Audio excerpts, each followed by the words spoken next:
Since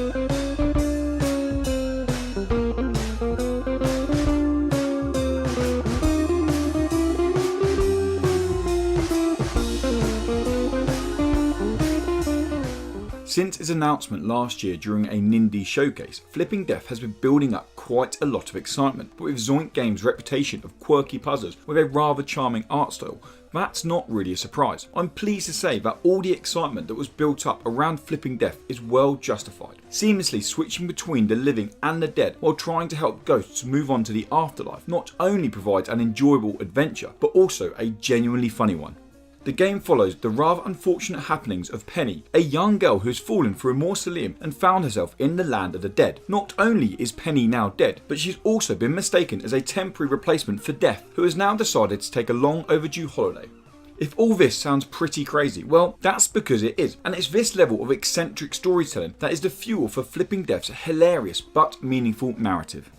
Playing as Penny, you have the ability to possess the living, and by doing so, the whole 2D world will instantly switch between the dead and the living, and by doing so, you'll be treated to a wonderful transition that you'll never get bored of seeing. By taking control of a living person, you'll be able to use them to access areas unavailable to the underworld and utilise their unique skill to help you overcome whatever well-designed puzzles now stand in your way. These quirky members of the public range from the normal to the downright stupid, but despite how bizarre they may be, they all play a key part in helping Penny fulfill her role as Death's temp. My favourite of the townsfolk had to be Pokemon, a grown man dressed in a superhero costume with the power to poke anything, but who knew poking would be such a key mechanic in Flipping Death?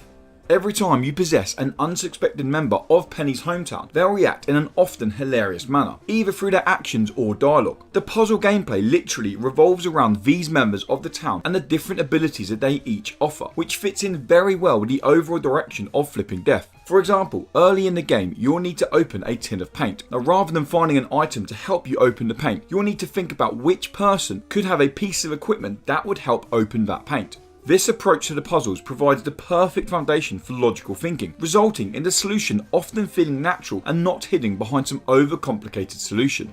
What's better to this approach is the ever-evolving feel of the townsfolk. The story is broken up into chapters, and every new chapter requires you to unlock the ability to possess the townfolk again, but they're mostly the same townsfolk, despite the odd new addition now and then. By sticking with mostly the same cast the whole way through, it allows you to become accustomed to what each character offers, so you're never left scratching your head for too long. Now, if you're thinking that surely this approach makes the puzzles too easy to solve in Flipping Death, then you would be mistaken. Now, don't get me wrong, we're not talking the complexity of games like The Witness, but more like a well-designed point-and-click adventure where everything that's meant to work simply does work.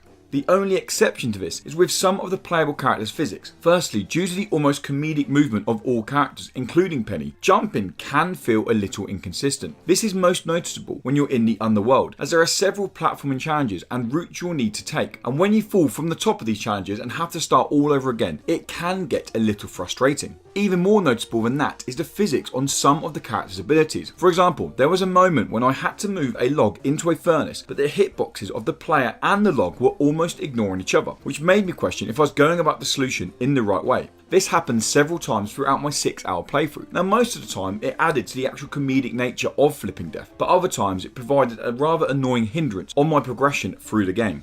One of the most iconic things to Flipping Death is its weird but wonderful art style, which almost comes across like a picture book. The visual presentation of the game really helps feed the overall wackiness on offer and goes hand in hand with both the eccentric townsfolk and bizarre Penny herself.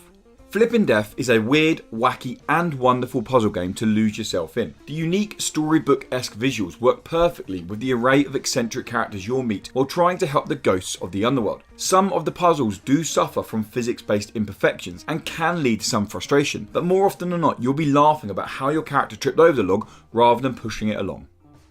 To see more on Flipping Death, then why not check out the first 12 minutes of gameplay available now? Or to keep up to date with all the latest indie game content, including news, previews and reviews, make sure you subscribe and head on over to indie-credible.com.